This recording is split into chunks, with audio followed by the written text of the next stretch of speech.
নমস্কার। আজকে আপনাদের সামনে আবার একটি নতুন ভিডিওতে উপস্থিত হলাম কিছু গুরুত্বপূর্ণ ডিসকাশন বা আলোচনা করার উদ্দেশ্য নিয়ে। আজকে 27শে আগস্ট, মাঝে মাত্র 3 দিন বাকি।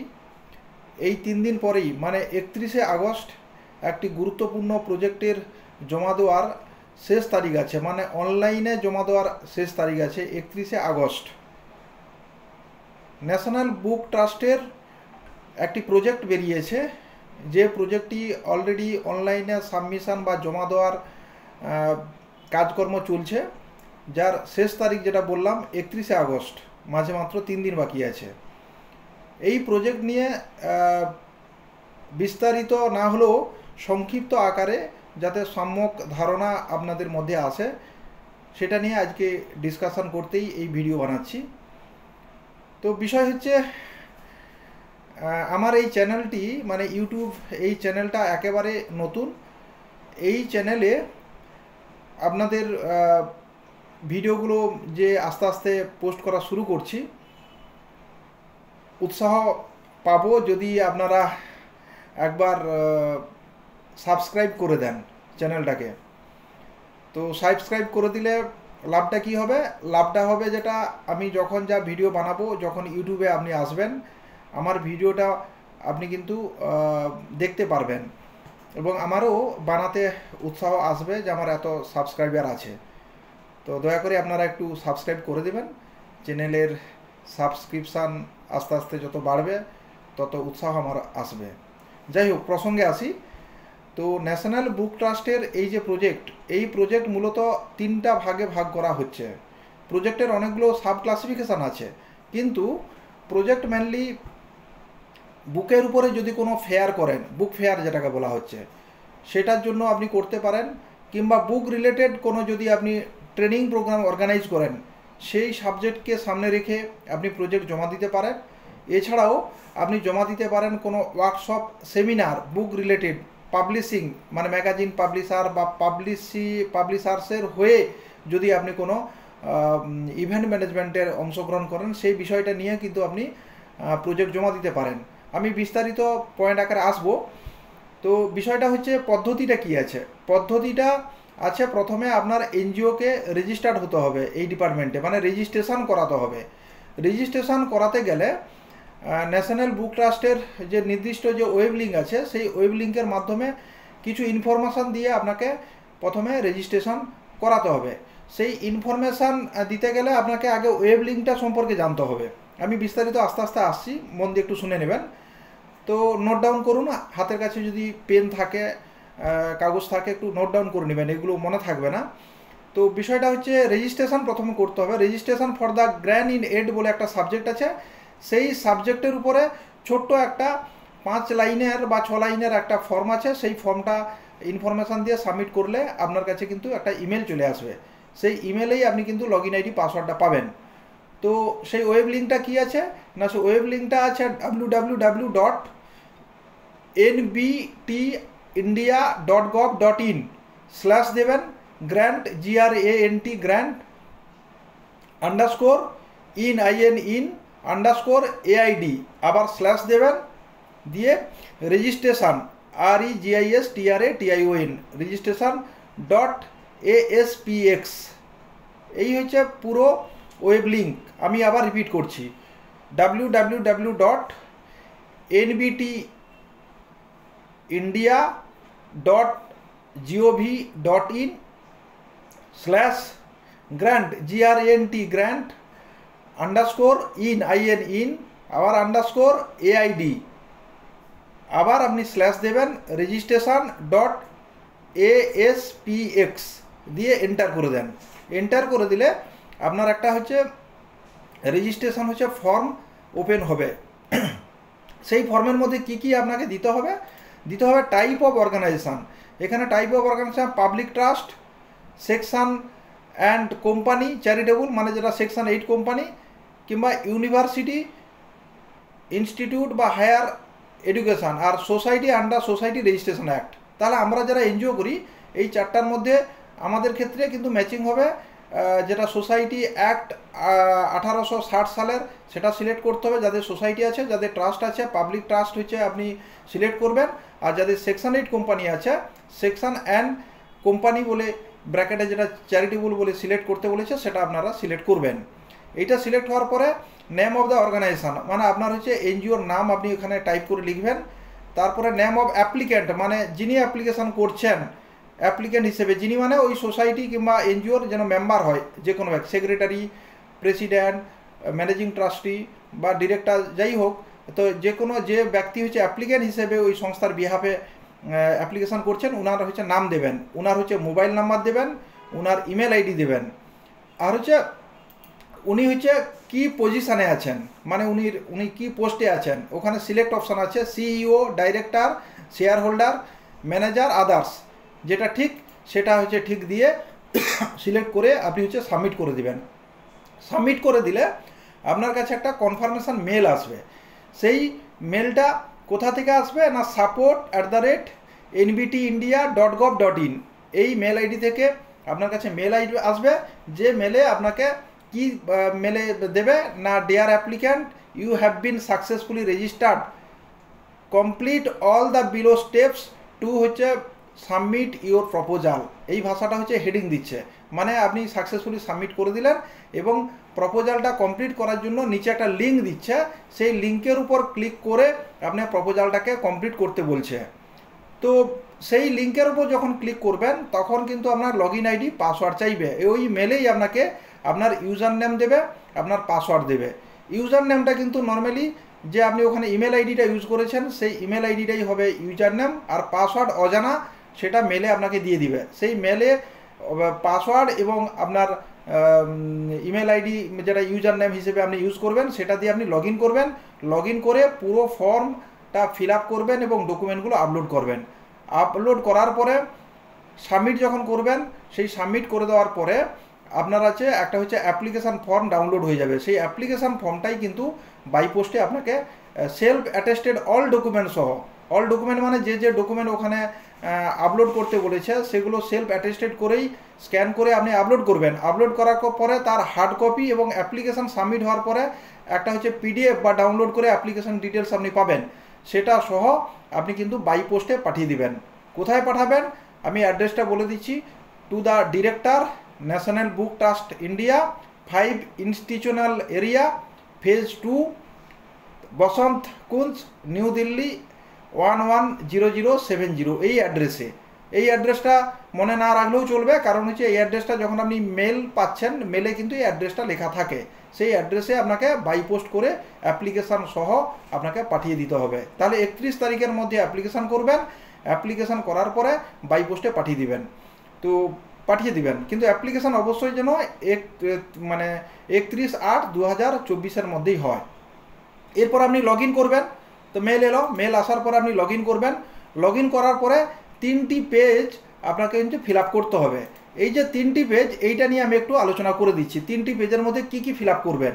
এই 3টি পেজের মধ্যে আপনি ফিল আপ করবেন, আপনি যখন ওই রেজিস্ট্রেশন পেজটা যখন দিয়ে আপনার নাম, ঠিকানা, আপনার নাম, ডেজিগনেশান, ইমেল আইডি এবং আপনি কি পোস্টে আছেন সংস্থার নাম দিয়ে যখন আপনি সাবমিট করবেন, করার পরে দেখবেন আপনি যখন লগ ইন করছেন, লগ ইন করলে ওটা কিন্তু অটোমেটিক ফিল আপ হয়ে চলে আসছে, মানে অটো ফিল আপ হয়ে ওই প্রথম পার্টটা যেটা দিয়ে আপনি রেজিস্ট্রেশন করেছিলেন সেটা ফিল আপ হয়ে চলে আসবে। এরপরে মানে এই 5টা পয়েন্ট ফিল আপ হয়ে চলে আসবে। 6 নম্বর পয়েন্ট থেকে আপনার ফিল আপটা করতে হবে লগ ইন করার পরে। তো 6 নম্বর পয়েন্টে এবার লগ ইন যে আপনি করবেন, সেই লগ ইনটা ওখানে একটা লিঙ্ক দিচ্ছে, সেই লিঙ্ক দিয়ে আপনি ইউজার নেম এবং পাসওয়ার্ড দিয়ে, ইউজার নেম যেটা বললাম বা লগ ইন আইডি আপনার ইমেল আইডি হবে, পাসওয়ার্ড তো ওরা পাঠাবে। তো সেটা ওই লিঙ্কের উপর ক্লিক করলেই কিন্তু অটোমেটিক আপনি লিঙ্কটা পেয়ে যাবেন। আর যদি নাও পান বা নাও খুলতে পারেন, আমি লিঙ্কটা আপনাকে একবার আমি বলে দিচ্ছি মুখে, মানে কোথা থেকে লগ ইন করবেন। www.nbtindia.gov.in/grant_in, আবার _AID, আবার আপনি স্ল্যাশ দেবেন অ্যাপ্লিকেশান ফর্ম .aspx। এই হচ্ছে বিষয়, এইটা হচ্ছে লগ ইন লিঙ্ক। কিংবা আপনি আদার্স একটা হচ্ছে লগ ইন লিঙ্ক আপনাকে আমি দিয়ে দিতে পারি, যেখান থেকে আপনি লগ ইন করবেন। সেই লিঙ্কটা কি আছে না www.nbtindia.gov.in /grant GRANT _in আবার _AID আবার স্ল্যাশ দিবেন লগইন LOGIN.ASPX। এইটা হচ্ছে আপনার অরিজিনালি হচ্ছে লগইন লিঙ্ক। এই লগইন লিঙ্কের মাধ্যমে আপনি লগইন করে আপনি হচ্ছে ইউজার নেম পাসওয়ার্ড দিলে আপনার একটা ফর্ম খুলবে, সেই ফর্মটা ফিল আপ করতে হবে এবং ডকুমেন্ট আপলোড করতে হবে। এই ফর্মের মধ্যে যেটা বললাম 5টা পয়েন্ট তো অটো ফিল আপ হয়ে চলে আসবে। এর বাইরে কীগুলো আপনাকে ফিল আপ করতে হবে, এর বাইরে ফিল আপ করতে হবে লাইন 1 কি আছে না হাউস নম্বর, প্রপার্টি নম্বর, বিল্ডিং নম্বর। সাধারণত বিল্ডিং নম্বরগুলো টাউনে যাদের অফিস আছে সেগুলো বিল্ডিং নম্বর হয়, নাহলে প্রপার্টি নম্বর আর হাউস নম্বরে কী দেবেন না হাউস নম্বর বলতে আপনি যেখানে আছেন সেখানে প্লট নাম্বার দিয়ে দিবেন, প্লট নাম্বার দিয়ে দিলেই হয়ে যাবে। হাউস নম্বর যাদের আছে ভালো, নাহলে প্লট নাম্বার দিবেন, লাইন 1-এ দেবেন।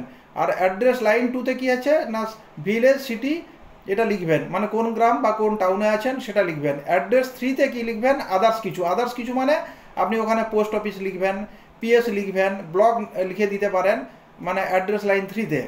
ডিস্ট্রিক্ট আপনি দিবেন কোন জেলাতে আছেন, স্টেটও আপনি দিয়ে দিবেন কোন স্টেটে আছেন, আর পিনকোড দেবেন, এগুলো দিয়ে দিবেন অ্যাড্রেসে। এই হচ্ছে 4খানা পয়েন্ট আছে। তো এরপরে আপনি চলে আসুন অর্গানাইজেশন বা ইনস্টিটিউট হচ্ছে ডিটেলস। তার মধ্যে কি আছে, তার মধ্যে প্যান নাম্বার আছে, রেজিস্ট্রেশন নাম্বার আছে, date of registration, expiry of the registration. Expiry of the registration ওরা দিয়েছে ঠিক আছে, কিন্তু এক্সপায়ারি অফ দ্য রেজিস্ট্রেশন একটা আপনি ফ্রন্ট ডেট কোনো কিছু একটা দিয়ে দিবেন, কেন সোসাইটির ক্ষেত্রে এক্সপায়ারি অফ দ্য রেজিস্ট্রেশন এটা কিন্তু বিতর্কিত সাবজেক্ট, ট্রাস্টেরও বিতর্কিত, সবে হচ্ছে বিতর্কিত সাবজেক্ট। এই জন্য আমরা সাধারণত কী করি সোসাইটির ক্ষেত্রে এক্সপায়ারি অফ দ্য রেজিস্ট্রেশন যবে আপনি শেষ রিনিউয়াল করলেন সেখান থেকে 1 বছর পরের হচ্ছে ডেটটা আমরা দিই। আর ট্রাস্টের ক্ষেত্রে তো actually expiry of the registration বলে কিছু থাকে না, সেখানে ইরিভোকেবল ক্লজ আছে, এটা লাইফ টাইম এটা রেজিস্ট্রেশন। আর এর ক্ষেত্রেও কোম্পানি সেকশন 8 কোম্পানির ক্ষেত্রেও কিন্তু এক্সপায়ারি অফ দ্য রেজিস্ট্রেশন বলে কিছু থাকে না। তবু এরা যেহেতু একটা পয়েন্ট দিয়েছে, এই পয়েন্টটা হচ্ছে সামনে ধরুন বছর বা তার পরের বছর একটা ডেট আপনি দিয়ে দিবেন। আচ্ছা, কেননা এটা কম্পালসারি করা আছে, এই পয়েন্ট কম্পালসারি করা উচিত ছিল না, এরা কম্পালসারি করে দিয়েছে এবং সিলেক্ট সিস্টেম করে দিচ্ছে যে আপনি অন্য কিছু লিখে দিবেন ওখানে ব্যাখ্যা দিয়ে যে আমার এটা এক্সপায়ারি অফ দ্য রেজিস্ট্রেশন বলে কিছু হয় না, তো সেটা দেওয়ার জায়গা নেই। এখানে একটা হচ্ছে ডেট দিয়ে দিচ্ছে, যে ডেটটার উপর সিলেক্ট করলে অটোমেটিক যে কোনো একটা ডেট আপনাকে সিলেক্ট করতে হবে, সুতরাং একটা কম্পালসারি ফিল্ড আছে, এভাবে দিবেন। এরপরে আছে ইউনিক আইডি নম্বর, মানে এনজিও দর্পণ বা নীতি আয়োগ যে রেজিস্ট্রেশন করানো হয়েছে তার আইডিটা দেবেন, টেলিফোন বা মোবাইল নাম্বার দেবেন, ইমেল আইডি দেবেন, আর হচ্ছে অফিস ইমেল আইডি যদি আলাদা থাকে সেটা দেবেন। এরপরে পয়েন্ট আছে রেন্টেড না ওন যদি হয় ওন সিলেক্ট করবেন, আর যদি আপনি ভাড়া ঘরে আপনার অফিস চলে তাহলে রেন্টেড বলে আপনি ওখানে সিলেক্ট করে দেবেন। এরপরে আছে অথরাইজ, সিগনেটরি অথরাইজ হচ্ছে কে আছে তার নাম, তার মোবাইল নাম্বার, মানে আপনার যে সিগনেটরি অথরিটি যিনি আছেন ওনার নাম, ওনার মোবাইল নাম্বার, ওনার ইমেল আইডি এবং ওনার আধার নাম্বার লাগবে 16 ডিজিটের যে আধার নাম্বারটা আছে ওই আধার নাম্বারটা দিতে হবে, এবং ওনার ডেজিগনেশন কি আছে, মানে এই অর্গানাইজেশনে উনি কোন পোস্টে আছেন সেটা আপনাকে আলাদা করে এখানে টাইপ করে লিখে দিতে হবে। এর পরের পয়েন্ট হচ্ছে bank account details. Bank account ডিটেলসের মধ্যে কি পয়েন্ট আছে, এর মধ্যে পয়েন্ট আছে অর্গানাইজেশন অ্যাকাউন্ট নাম্বার, অর্গানাইজেশনের নেম, ব্যাঙ্ক নেম, ব্যাংকের address, IFSC code, MICR code, এতগুলো আছে, এটা আপনাকে দিতে হবে। এরপরে কি আছে, এরপরে একটা পয়েন্ট আছে, সেটা হচ্ছে 250 থেকে 500 শব্দের মধ্যে আপনাকে এখানে টাইপ করে লিখতে হবে, কিংবা আপনি একটা ওয়ার্ড কপির বা ডক করে আপনি লিখে রাখবেন আগে থেকে, সেটা এখানে কপি পেস্ট করে দিবেন। কেন এখানে বসে বসে মনে করে এই 250 থেকে 500 শব্দের মধ্যে লিখতে গেলে অনেকটা সময় লাগবে এবং আপনার ফর্মটা দেখা যাবে লগ আউট হয়ে যাবে। এই জন্য এটা আগে থেকে ফিল আপ করে মানে লিখে একটা ওয়ার্ডে ফাইল করে রাখবেন, সেখান থেকে কপি পেস্ট করে দিবেন। সেটা কি না 250 থেকে 500 শব্দের মধ্যে brief history of the organisation, আপনার সংস্থার হচ্ছে বিবরণ, ইতিহাস, মানে কবে তৈরি করেছিলেন, সংস্থাটা রেজিস্ট্রেশন করেছিলেন, এত বছর ধরে কি কাজকর্ম করেছিলেন, আপনার অবজেক্টিভ উদ্দেশ্য কি, অ্যাক্টিভিটি কি করেন, ভিশন মিশন কি আছে, এইগুলো কিন্তু লিখতে হবে 250 থেকে 500 শব্দের মধ্যে। এটা একটা টেক্সট এরিয়া আছে, সেই এরিয়াতে আপনাকে বক্স আর কি, সেই বক্সের মধ্যে এটা টাইপ করে আপনাকে লিখতে হবে, কিংবা আগে থেকে লিখে রাখবেন, এখানে কপি পেস্ট করে দেবেন। এরপরে এটা প্রথম পেজ কমপ্লিট হয়ে গেল। দ্বিতীয় পেজে নেক্সটে যাবেন, নিচে দেখবেন নেক্সট বলে একটা আছে, লিঙ্ক আছে, সেখানে নেক্সটের উপর ক্লিক করলে আপনাকে দ্বিতীয় পেজে চলে যাবেন। দ্বিতীয় পেজে কি আছে, আপনাকে সিলেক্ট করতে হবে, মানে কত রকম প্রজেক্ট এখানে আছে সেখানে দিয়ে দিয়েছে অলরেডি ডিটেলস। তো তার মধ্যে কোনটা আপনি করতে চাচ্ছেন সেটা আপনি সিলেক্ট করবেন। যেমন বুক ফেয়ার, মানে বই মেলা যদি করতে চান। লিটারেরি হচ্ছে ফেস্টিভ্যাল, লিটারেরি ফেস্টিভ্যাল আপনি করতে পারেন। সার্ভে রিলেটেড টু বুক, বুকের বইয়ের উপর হচ্ছে সার্ভে রিলেটেড কোনো ইভেন্ট যদি করেন সেটা আপনি সিলেক্ট করতে পারেন। কিংবা রিসার্চ রিলেটেড টু বুক, মানে বুক রিলেটেড কোনো রিসার্চ ইভেন্ট যদি করেন সেটা আপনি দিতে পারেন। এছাড়া হচ্ছে কনফারেন্স অফ অথার্স পাবলিশার্স বা বুক সেলার, বুক সেলারের বিহাফে আপনি কনফারেন্স করতে পারেন, তো সেটা আপনি দিতে পারেন। এছাড়াও আপনি সেমিনার অফ হচ্ছে অথার্স হিসেবে আপনি হচ্ছে সেমিনার করতে পারেন, বা পাবলিশার্স বা বুক সেলার্সের বিহাফে আপনি কোনো একটা টপিকের উপরে আপনি সেমিনার করতে পারেন। এছাড়া হচ্ছে বুক এক্সিবিশান, প্রদর্শনী যেটা হয় বুকের আর কি, বইয়ের হচ্ছে এক্সিবিশান আপনি করতে পারেন। আদার্স অথবা others any activity conducted with হচ্ছে বুক প্রমোশন ইন ইন্ডিয়া, মানে ভারতবর্ষের বুক প্রমোশনকে কন্ডাক্ট করে আপনি হচ্ছে এই জাতীয় কোনো হচ্ছে অ্যাক্টিভিটি আপনি নিজে অ্যাসাইন করতে পারেন। এতগুলো বিষয় আছে, এতগুলো বিষয়ের মধ্যে কোনটা আপনি সিলেক্ট করতে চাইছেন এখানে সিলেক্ট করে দিবেন। সিলেক্ট করে দেওয়ার পরে ডিটেলস প্রজেক্ট প্রপোজাল, এরপরে এই যে প্রজেক্টটা দিয়েছেন তার হচ্ছে প্রপোজাল ডিটেলস আকারে আপনাকে এখানে দিতে হবে, লিখতে হবে টেক্সে। পরে আপনি একটা ওখানে লেটার প্যাডের উপর আপনাকে ওইটা লিখে আপলোড করাতে হবে, কিন্তু এখানে আপনি হচ্ছে ডিটেলস যেটা আপনি করতে চাইছেন সেটা ডিটেলস আকারে এখানে লিখতে হবে। ডিউরেশন অফ দ্য ইভেন্ট, এই যে ইভেন্টটা করছেন তার কত সময় ধরে করছেন সেই ডিউরেশনটা এখানে লিখতে হবে, 3 দিন 5 দিন কি 4 ঘন্টা 10 ঘন্টা সেটা আপনি কিন্তু লিখবেন। এবং সেটা কোন ডেট থেকে কোন date, from date to date এখানে অপশান আছে, দেখতে হবে কোন জায়গায়, ভেনু, এরপরে পয়েন্ট হচ্ছে ভেনু, মানে কোন জায়গায় আপনি এই প্রজেক্টটা করতে চাইছেন বা এই ইভেন্টটা করতে হবে, টাইমিং, সময়, কত সময় ধরে করবেন। অ্যামাউন্ট রিকোয়ার্ড গ্র্যান্ট, মানে কত টাকা আপনি গ্র্যান্ট চাইছেন গভর্নমেন্টের কাছে বা আপনি এনবিটির কাছে কত টাকা আপনি গ্র্যান্ট চাইছেন, এবং টোটাল বাজেট কত প্রজেক্টের। এটা কিভাবে লিখবেন না, অ্যাকচুয়ালি ওদের যা গাইডলাইন আছে এই গাইডলাইন অনুযায়ী যত টাকার প্রজেক্ট বানাবেন তার হচ্ছে 75% গ্র্যান্ট হিসেবে আপনি অ্যাপ্লাই করতে পারেন। মানে 1 লাখ টাকার যদি প্রজেক্ট বানান আপনি 75 লাখ টাকা কিন্তু এখানে অ্যামাউন্ট রিকোয়ার বলে জায়গাটায় আপনি দেবেন। এরপরে পয়েন্ট কি আছে, এর পরের পয়েন্ট আছে অর্গানাইজেশান, এখানে লিখেই দিয়েছে অর্গানাইজেশান শেয়ার কত 25%, মানে যদি আপনি 1 লাখ টাকা লিখেন তার গ্র্যান্ট লিখতে হবে 75,000 টাকা, এবং আপনার হচ্ছে অর্গানাইজেশানের তাহলে শেয়ার কত হচ্ছে তা 25,000 টাকা, সেটা আপনার এখানে লিখে দিতে হবে। এরপরে আবার নেক্সট আপনি পেজে চলে যান। নেক্সট পেজে গেলে এবার ডকুমেন্ট আপলোড আছে, টাইম হচ্ছে শর্ট হয়ে যাচ্ছে এই জন্য আমি সংক্ষেপে আর 1 মিনিটের মধ্যে কমপ্লিট করব। ডকুমেন্টের মধ্যে কি কি আপলোড করবেন, এই ডকুমেন্টগুলোর মধ্যে আপনি সিগনেচার আপনার লাগবে এবং আপনার পাসপোর্ট ফটো লাগবে, যিনি সাইনিং অথরিটি আছে ওনার হচ্ছে সিগনেচার, পাসপোর্ট ফটো, যেটা হচ্ছে জেপিজিতে আপনাকে স্ক্যান করে আপলোড করাতে হবে। আর অন্যান্য যা ডকুমেন্ট ওরা চেয়েছে সেগুলো হচ্ছে 5 MB সাইজের PDF ফাইল করে আপলোড করাতে হবে। তার মধ্যে কি কি আছে, তার মধ্যে আছে প্যান কার্ড আছে, তার মধ্যে আছে আপনার লেটেস্ট ইলেকট্রিক বিল কিংবা টেলিফোন বিল, আর হচ্ছে আপনার রেজিস্ট্রেশন সার্টিফিকেট, আপনার মেমোরেন্ডাম বা ট্রাস্টের ক্ষেত্রে ট্রাস্ট ডিড, আর যে বাজেট এস্টিমেটটা আপনি দিচ্ছেন সেই বাজেট এস্টিমেট ব্রেকআপ আপনার লেটার প্যাডের উপর করে সেটা আপলোড করাতে হবে, ক্যান্সেল চেক দিতে হবে, এগুলো আপনাকে দিতে হবে। আর ট্রাস্টের ক্ষেত্রে তো ট্রাস্ট ডিড আপনাকে বললাম। আর ব্রিফ ডেসক্রিপশান বা objective activity of the organisation, যেটা ওখানে টেক্সট করে আপনাকে 250 থেকে 300-500 শব্দের মধ্যে আপনি লিখেছিলেন ওইটাকে লেটার প্যাডের উপরে প্রিন্ট করে এখানে আপলোড করে দিবেন। আর হচ্ছে যে প্রপোজালটা প্রপোজাল প্রেজেন্টেশন বলে হেডলাইন দিয়ে আপনি যে প্রপোজালটা আপনার যা বক্তব্য সংক্ষিপ্ত আকারে সেই বক্তব্যটা এই প্রপোজাল নিয়ে সেটা লিখে সেটাকে সিল সিগনেচার করে সেটাও হচ্ছে PDF-এ আপলোড করে দিতে হবে। আর কি লাগবে, আর 3 বছরের অডিট রিপোর্ট লাগবে, 2024, 2023, 2022-এর অডিট রিপোর্ট, আর 3 বছর হচ্ছে অ্যানুয়াল রিপোর্ট আপনাকে আপলোড করতে হবে, আর 3 বছর রিটার্ন, ITR রিটার্ন, মানে যাদের হচ্ছে 12 ATG যাদের আছে তারাই তো শুধুমাত্র অ্যাপ্লাই করতে পারবে, তাদের হচ্ছে IT রিটার্নটা কিন্তু এখানে দিতে হবে, ITR 7 3 বছরের, মানে 2022-এর, 2023-এর, 2021-এর। আর হচ্ছে ATG সার্টিফিকেট আর 12A সার্টিফিকেট, ভ্যালিড সার্টিফিকেট, আর নীতি আয়োগ ডিটেলস সেলফ অ্যাটেস্টেড করে আপলোড করতে হবে, এগুলো করতে হবে। আর হচ্ছে ম্যানেজিং কমিটি বা বোর্ড অফ ডিরেক্টর কিংবা গভর্নিং বডি ডিটেলস, সেটা হচ্ছে লেটার প্যাডের উপরে দিয়ে তাতে সিল সিগনেচার সাইনিং অথরিটি যে আছে দিয়ে সেটাও আপলোড করতে হবে। আর একটা আন্ডারটেকেন বানাতে হবে 100 টাকা স্ট্যাম্পের উপরে, এবং সেটা নোটারি করতে হবে, যেখানে লেখা থাকবে আপনার সংস্থা কোনো স্টেট বা সেন্ট্রাল এজেন্সি বা আদার্স এজেন্সি দ্বারা ব্ল্যাক লিস্টেড নয়। আপনারা যে ফ্রেশ সংস্থা এবং আপনারা যে ব্ল্যাক লিস্টেড নয়, সেটা হচ্ছে 100 টাকা স্ট্যাম্পের উপর অ্যানেক্সা 3-র উপরে যা ফরম্যাট আছে অ্যানেক্সা এজ এ অ্যানেক্সা 3 আপনাকে এটাকে বানাতে হবে, বানিয়ে এটা আপলোড করাতে হবে। আদার্স যদি কিছু ডকুমেন্ট থাকে সেটা আপলোড করতে পারেন, এক্সট্রা যদি কিছু থাকে দিয়ে আপনি সাবমিট করে দিবেন। সাবমিট হয়ে গেলে ওখানে একটা অ্যাপ্লিকেশান ডিটেলস ডাউনলোড হয়ে চলে আসবে। সেই অ্যাপ্লিকেশান ডিটেলসটা আপনি কিন্তু এখানে হচ্ছে আপলোড অ্যাপ্লিকেশান ডিটেলসটা বাই পোস্টে যে যে ডকুমেন্টগুলো আপনি আপলোড করলেন সেলফ অ্যাটেস্টেড নিশ্চয়ই করা থাকবে, সেগুলো সেটা করে আপনি ওই যে অ্যাড্রেসটা বললাম সেই অ্যাড্রেসে আপনি বাই পোস্ট করে পাঠিয়ে দেবেন। অবশ্যই 31 তারিখের মধ্যে এই কাজটি আপনাকে করতে হবে, মানে মাঝে মাত্র 3 দিন বাকি আছে।